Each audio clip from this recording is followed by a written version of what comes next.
Hello everyone, and in today's video we are going to discuss how can we improve our chess game, and we are going to look at it by I'm going to play chess game and I'm going to explain every move, why the reason behind playing that move.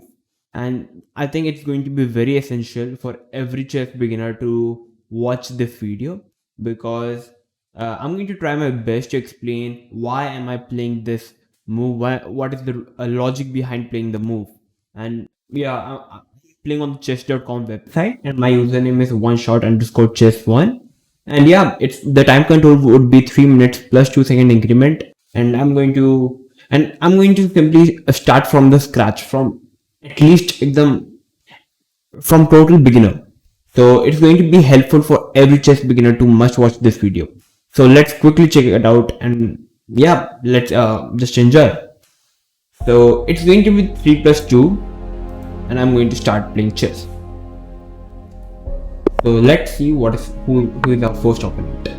As you can see, my rating is 400 on chess.com because I've set it on complete beginner.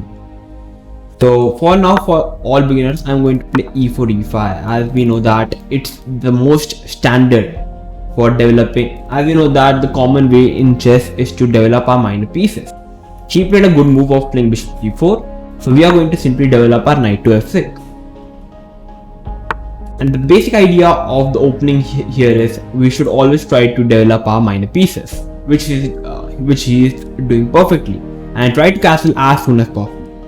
So I'm going to develop another knight. So it's basically we have the Italian game 2 knight variation, d3. So my opponent idea here is he's opening up the bishop, he's opening up the knight, and his idea is to castle. So basically white is playing a perfect opening.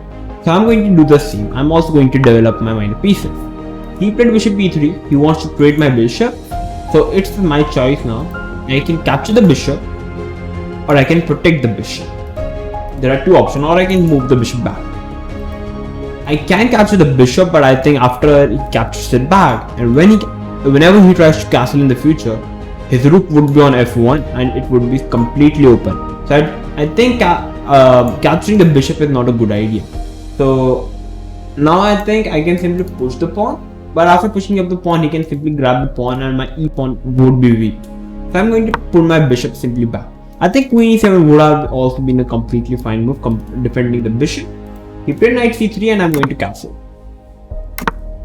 And here I play simply d6. I want to develop my bishop. He takes, I takes with the a pawn. The reason I took with the a pawn at the place of c pawn was so that my rook gets simply an open fire. He played a3, and now in this position I think I can simply go for playing bishop to g4. I was thinking bishop e6, but I think bishop g4 is a much better move because I'm already threatening this knight d4 idea, as his bishop on c4 cannot go back to e2 because of the pawn on d3. So after I play knight to d4, this knight would be in a tremendous pressure. He played knight to b5, stopping my knight to d4 idea. So here what I can do, I'm thinking that I can move the knight and try to play f5 in the position. I think simply moving the king would be better because my idea here is to push the f pawn in the future. That is the reason I am moving the king, so that I can push my pawn, because the pawn was played. c3, his idea could be to play d4 in the future, trying to grab more space in the center. And I think playing queen to d7 looks a fine move. The idea behind queen d7 playing this move is I want to play knight f5, hitting the bishop, and eventually his pawn structure would be simply get damaged completely. a4, trying to protect the knight, and I think here the good move could be to play rook f5, but his b4 is coming up. I think simply playing knight e7 looks a completely fine move, because after playing knight e7, my idea could be to play c6, hitting the knight, which looks a very interesting move. I can't play knight to g6, guys, because of g4, or perhaps I can. I can play knight g6, allowing him to push this pawn, and then I can sack a piece so that there would be tremendous pressure on the king. So I'm going to play knight g6, and I'm going to wait for him to go for playing g4, which looks a very tempting move because it traps the bishop. But my idea here is to sack the bishop on the 2 pawns, and my queen can also join the party to checkmate the white king. So let's see, will he play? No, he didn't play it, and now you can see he moved the queen, and now if I have to capture the knight, he's forced to capture the bishop with the pawn, which damages his king structure. And here I can simply go for capturing this pawn. And here you can see my basic idea here is to play knight f4 and threatening a checkmate on g2, and it's game over. He can defend it by playing queen g5, but I think simply knight h4 and followed by knight f3 is still game over. Let's see what he played queen g5. Okay, so here I think I can simply go for playing knight h4, and I'm threatening knight f3, and it would still be a mate. He can play queen g3, but still after knight f3 he need to give up the queen, and soon it's going to be a mate. There is no play. I think he's going to resign. You see this? King is completely covered, and I just need to play knight f3 to mate the king. It's a very basic theme in a game of chess for the beginners. And you can see you capture the pawn, and now it's going to play. So yeah, hope that you have loved this game, and now let's move to the second game. Yeah, as I win the game continuously, my rating goes up so that I can get much stronger player. So in this game, I'm going to play d4, a very positional opening, and I'm going to play d4, c4, the queen's gambit. I've already made the videos on queen's gambit, so you can go and check it out. He captured the pawn on c4, and here white is having options. He can play e3 and e4.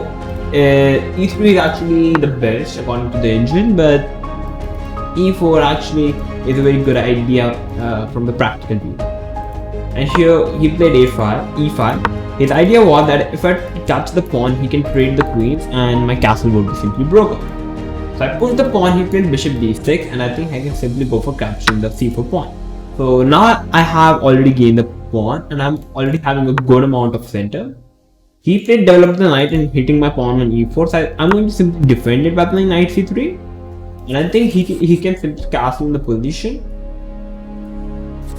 Perhaps c6 can also be an idea in the future, which looks completely fine move to me, because if I take, he can capture with the knight.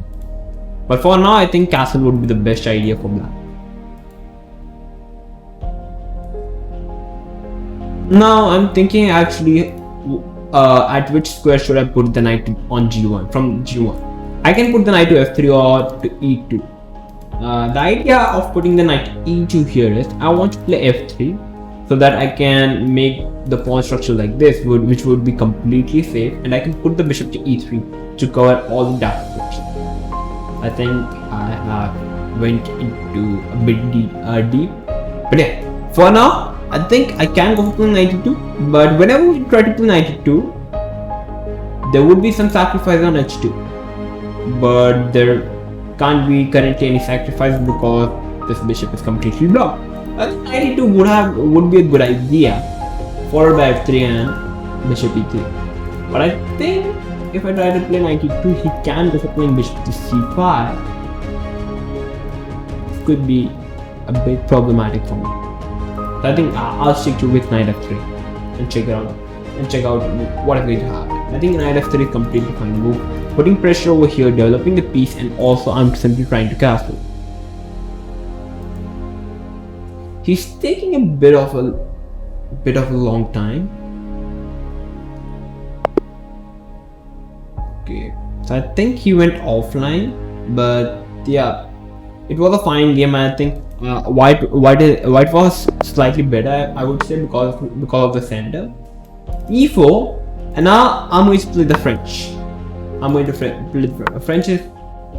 French can be very useful in the lower level because in the low level players, they don't know how to react to French defense perfectly. And the idea behind c4, not a usual way to play against the French. So I can simply go for capturing the e4 pawn, And yeah, I'm a pawn up. So yeah. So where was I was saying that playing the French defense against in the lower level could be very helpful, because you see, the normal way to play against the French is to push the pawn so that white gains more space. And here black plays c5, putting pressure on the pawn on d4, followed by queen b6, knight c6, and black simply gets an immediate target from the start of the opening, and this could be a very dangerous for your opponent. So the French defense can be very useful in the lower level. Knight c3 attacking my pawn on e4, and here I can play knight f6, simply developing the piece and also protecting the pawn on e4.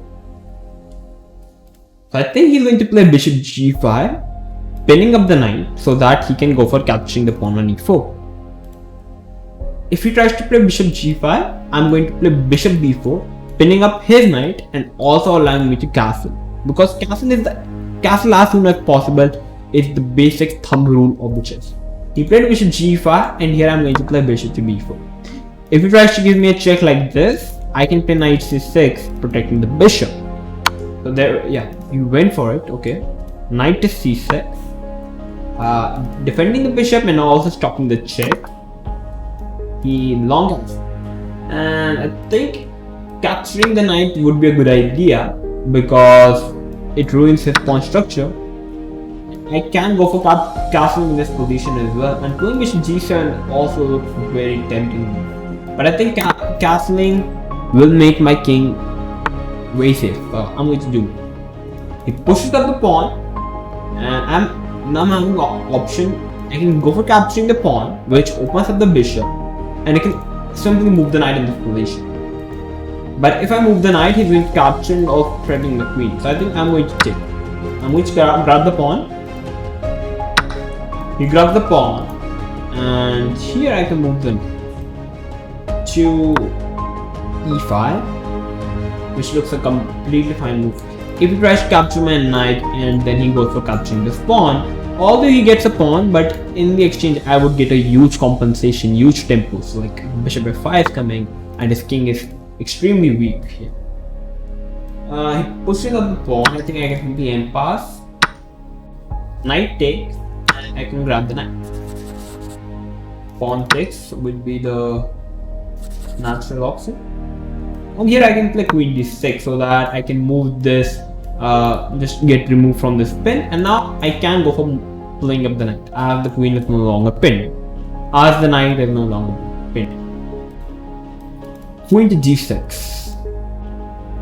So I'm going to play 3 to 4 games, perhaps 5 games. This is my second game, so that I can make this video about like 30 minutes. And just tell me in the comment box that you want this video to be a bit lengthy, a bit short. What do you want? He played bishop c4, and I think as the queen and the bishops are over here, my idea could be to pin both the pieces like a6, b5, and hitting up the queen and the bishop. And my second idea could be to simply ignore it and try to develop my bishop. In the high level of chess, if you try to make these kinds of plans, it is never going to work because your opponent knows how to react to it perfectly. So I'm going to play very basic chess, which is to develop your minor pieces as soon as possible. So I'm going to develop my bishop to f5, which is the basic rule of chess. Always try to develop your minor pieces as soon as possible. Always try to castle as soon as possible. He grabs the knight, I'm going to grab the bishop with the queen. I'm not going to grab the bishop with the pawn because it ruins up my pawn structure. So yeah, queen takes, and you see this dangerous attack. It's going to be very dangerous for me. Very dangerous. Perhaps I can even go for playing b5, sack a pawn, and grab this. He missed it, so I can simply grab the pawn, and now it's coming. He is forced to bring the queen in, and I can cancel too. I'll make a pre-move. To resign. And now we are going to move to the next game.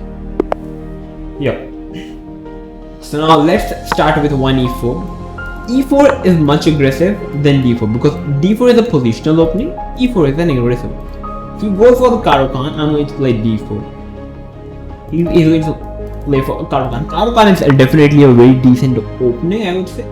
I'm going to capture the pawn and I'm going to play c4. It is a variation that I recommend to every chess player. And I've already made a video on it and you can go and check it out. He played knight c6, and here the basic idea here is we are going to develop a. You are going to actually see the idea. He played g6, which is a good move. I'll take the pawn. Although my key pawn is isolated, but in the exchange I get a very decent position. I get a free flow of development of my minor pieces, which is very essential in a game of chess. Okay, so he played queen f5. His idea is to play queen c7 in the future. I'm going to play the bishop on c4. I want to cancel. I can push the pawn at some point, and I think it's already very interesting position. Pawn castle. So you see, I've not wasted any move. I've castled. I'm developing my minor pieces, which is the essential part in the game of chess. You must develop your minor pieces. You must castle as soon as possible, and you will never land in a bad position, guys. And you will never ever will land in a bad position. Just follow these rules. He played e5, which I would consider a horrible blunder, because whenever your king is in the center and you try to open up the position, it's a completely bad idea. I would simply consider it as a blunder.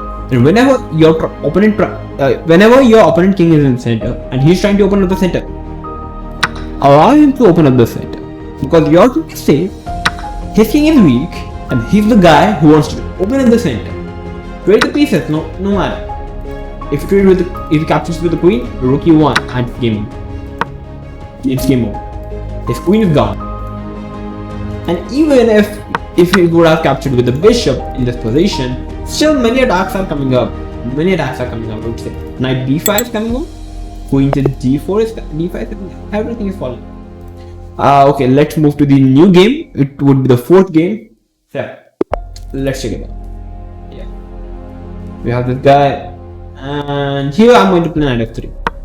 Knight f3 is a good opening because it can be transposed into another variation. So, like I'm going to, he played knight c6, and here we have queen pawn opening. Let's develop the bishop.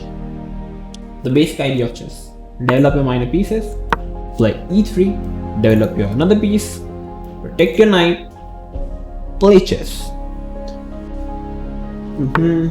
Knight f6, bishop e2. Now the knight is no longer pinned because of the bishop is coming on pin on e2. And I will capture knight e2, bc4, and I think white is pretty good. Very comfortable. Here, okay, let's capture first, then I'll save, then I'll do. Here in this position, there are many players in the beginner level who try to develop the knight to c3 because it's a natural idea if you are developing the knight.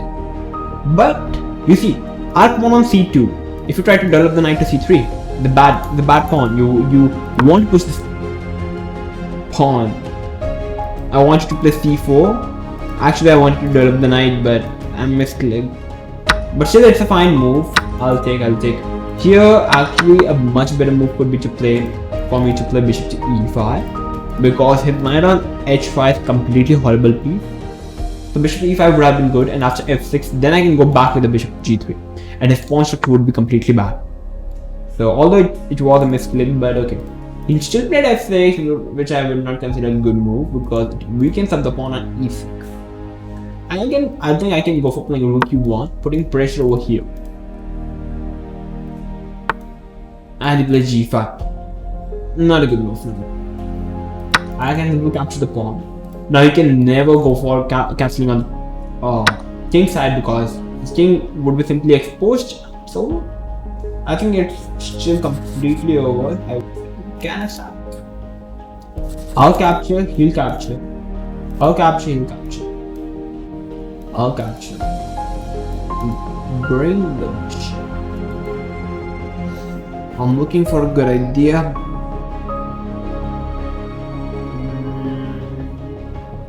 thinking with this, but I think playing this can be a good move. Let's do it. It's a good move. If he captures my knight, I'm going to capture the bishop. If you're going to capture the bishop, I'm going to capture the bishop with the queen. Knight takes. Yeah, and here knight takes, I can capture the queen, hitting the rook as well as the pawn, and I think it's already over. Very bad position for black, because king is in the center. That is the reason I'm saying castle as soon as possible, so that you will never face any weakness. It's a simple game. The idea in chess is very simple. If you want to create any weakness in your game, can you lose that game? Just answer this simple question. The answer is no. If you want to create any weaknesses, you will never lose in a game of chess. That's the idea. Just don't create any weakness. Queen is 6, and here, as you can see, I can give this check, which looks a good idea. I've broken his castle rights, and now knight f7 also looks a very tempting move, hitting the queen and the rook, and I think it's going to be soon game over for black. And here I'm having a choice of playing queen f6, king h8, and if there would have been a mate, I would have definitely went for that. Although I can go for something like this, which looks a fine move to me. I'll go for it. He's forced to play this, and I can give a check, and I can capture the rook. You see, I'm having this, and even knight f7 idea looks right. First, let's capture this rook. If I wouldn't have saw this queen to f6, I would have simply played knight f6, which is still completely fine move. I'm hitting the queen as well as I'm hitting the rook. It's completely fine move. But okay, I went for this, and yeah, it's completely winning, and it was done. So yep, moving up to the next game, and now our opponent is 900 rated. g4, knight f6. g4, e6, knight to c3, and here we can go for playing g5. Even actually in this position, I would recommend every player to go for playing bishop to b4, and we have the Nimzo Indian in it, and we have the Nimzo Indian defense on the board. And the idea of playing Nimzo Indian here is, you haven't committed the pawn on d5, so you can simply develop the light square bishop with b6 followed by bishop b7, and this can be it's going to be a very interesting position. e4, not a good move, because that man, you simply blundered this pawn. And if you try to play queen f3 trying to hit this, having bishop b7, protecting everything. So okay, bishop to b4, hitting my rook, trying to hit my rook. I think, should I play a silly propagation setup? Shall I play queen f6, trying to sack the rook and mate it? But it would be possible, but it is not right. I should play c5. I'm hitting the bishop, which is a good idea. I could have went for queen f6, but the point is not to win the game. The point is to improve our check. I'll capture the pawn, and I'm hitting the bishop. I think black is already having a very decent position. Perhaps f5 could be a good move for simply cementing the knight. But currently I want to simply develop my minor pieces with bishop to b7. And black is very comfortable. If we ever play bishop d2, I'm going to play queen to f6, because I hit a checkmate and also threatening this queen into b2. It's a very tempting move, and yeah, let's finish this game as soon as possible. I'm also threatening this queen into b2. That is the reason I played this move, and psychologically, it actually puts pressure on our opponent. Queen to c2, and he actually misses it. Sorry bro, but the game is over. You move the king, I'll capture the bishop. You are forced to put the bishop in between. And perhaps g5 can be a fine move, completely fine. Bishop, yeah, he resigned because it was completely losing. He wants a rematch. Let's accept it. Okay, we have a new game actually. Okay, let's play e4. Very standard. And guys, it's going to be our last game, so I'm going to quickly wrap it up. Knight f3, bishop c4. We have the Italian on the board, and this is one of the opening that I must recommend you, because you can go for playing royal pace, and here we have now the Goku piano. Castle. The idea here is we are simply developing our pieces. We are castling as soon as possible. Followed by d3. You could have also played knight to c3. It's a fine move. But after knight c3, it's a fine move. But I want to play c3 d4, grabbing more space in the center. That is the reason I actually want to play g3, so that I can play c3 in this position. c3. And here I can play b4, e4, e5. If you try to play d6, I'm going to play a4. And the idea would be very interesting. Let's wait for him to play this. Perhaps not, he's perhaps thinking about knight a5. Take the bishop. But no. He played knight g7, knight e7, which simply loses control from the e5 square, e5 pawn. And I think I can simply go for it. And I'm already a pawn up. I can play d4. I think it's already winning position, already better position for white. I'm thinking about sacking it. I'm thinking about sacrificing the knight. But after rook takes, I can play queen b3, putting more pressure. But after queen f6, he can defend it. And if I try to give sacrifice on the f7 pawn, I can grab the pawn and the rook, but I will lose my 2 minor pieces, which are much better against the pawn and the rook, because these pieces aren't developed. So why to give our developed pieces against undeveloped pieces? Grabbing more space and hitting the bishop, forcing the bishop to go to b6, and developing the bishop to g5. Perhaps, or perhaps not. Currently my pawn is hanging, so I think rook e1. I don't want to play bishop g5 in this position because h6, and I would be kind of forced to capture the knight, because I can't go back because my bishop would be hanging. h3, making me kind of forced to capture my bishop h5, and he's playing my trick. If I play push, he's ready to capture this. I'm thinking, can I go for it? Shall I? Should I? I don't want to take any chances, any risk. That is the reason I'm simply developing. And in this position, if I should push, now I can go for trading, and then I can go for playing g4. He plays queen g7, which I can simply take it. And I've simply ruined his pawn structure.